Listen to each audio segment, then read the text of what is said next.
السلام علیکم پیارے دوستو، آج کا ہمارا ٹاپک ہے معراج النبی کے بارے میں۔ معراج سے مراد وہ سفر ہے جس میں حضرت محمد صلی اللہ علیہ وآلہ وسلم نے مسجد حرام سے مسجد اقصی اور پھر آسمانوں کی سیر کی۔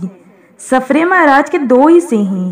پہلا حصہ بیت اللہ سے مسجد اقصی یعنی بیت المقدس تک کا سفر ہے، جبکہ دوسرا حصہ بیت المقدس سے عرش معلی تک کا سفر ہے جسے معراج کہتے ہیں۔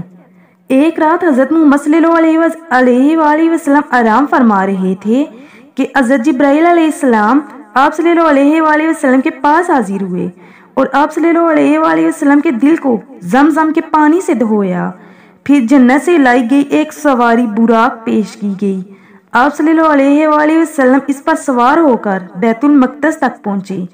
وہاں پر موجود تمام انبیاء علیہ السلام نے آپ صلی اللہ علیہ وآلہ وسلم کی امامت میں نماز ادا کی۔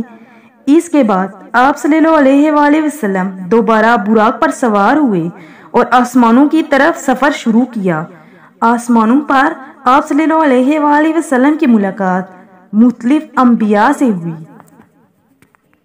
پہلے آسمان پر حضرت آدم علیہ السلام سے، دوسرے آسمان پر حضرت یحییٰ علیہ السلام اور حضرت عیسیٰ علیہ السلام سے، تیسرے آسمان پر حضرت یوسف علیہ السلام سے، چوتھے آسمان پر حضرت ادریس علیہ السلام سے، پانچویں آسمان پر حضرت ہارون علیہ السلام سے، اور چھٹے آسمان پر حضرت موسیٰ علیہ السلام سے، اور ساتویں آسمان پر حضرت ابراہیم علیہ السلام سے۔ ساتویں آسمان پر نبی پاک کے لیے بیت المعمور ظاہر کیا گیا۔ بیت المعمور عین خانہ کعبہ کے اوپر ہے۔ ہر روز 70,000 فرشتے بیت المعمور کا طواف کرتے ہیں، اور جو فرشتہ ایک بار طواف کر لیتا ہے پھر قیامت تک اس کی باری نہیں آئے گی۔ اس کے بعد آپ صلی اللہ علیہ وآلہ وسلم نے سدرۃ المنتہا کی جانب سفر کیا۔ سدرۃ المنتہا 7ویں آسمان پر بیری کا ایک درخت ہے۔ اس مقام سے آگے فرشتے بھی نہیں جا سکتے۔ یہاں سے آپ صلی اللہ علیہ وآلہ وسلم نے عرش معلی تک کا سفر طے کیا۔ عرش معلی پر آپ صلی اللہ علیہ وسلم کو اللہ تعالیٰ سے ملاقات کا شرف حاصل ہوا۔ اس موقع پر نبی پاک صلی اللہ علیہ وآلہ وسلم کو 5 نمازوں کا بھی تحفہ ملا۔ اللہ تعالیٰ سے ملاقات کے بعد آپ صلی اللہ علیہ وآلہ وسلم کو واپسی کے راستے میں جنت اور جہنم بھی دکھائی گئی۔ اگلی صبح نبی پاک نے اس سفر کا ذکر کفار مکہ سے کیا تو انہوں نے اسے تسلیم کرنے سے انکار کر دیا۔ کچھ لوگ حضرت ابوبکر صدیق رضی اللہ عنہ کے پاس آئے اور کہا کہ آپ کے صاحب حضرت محمد صلی اللہ علیہ وآلہ وسلم آسمانوں کی سیر کا ذکر کر رہے ہیں۔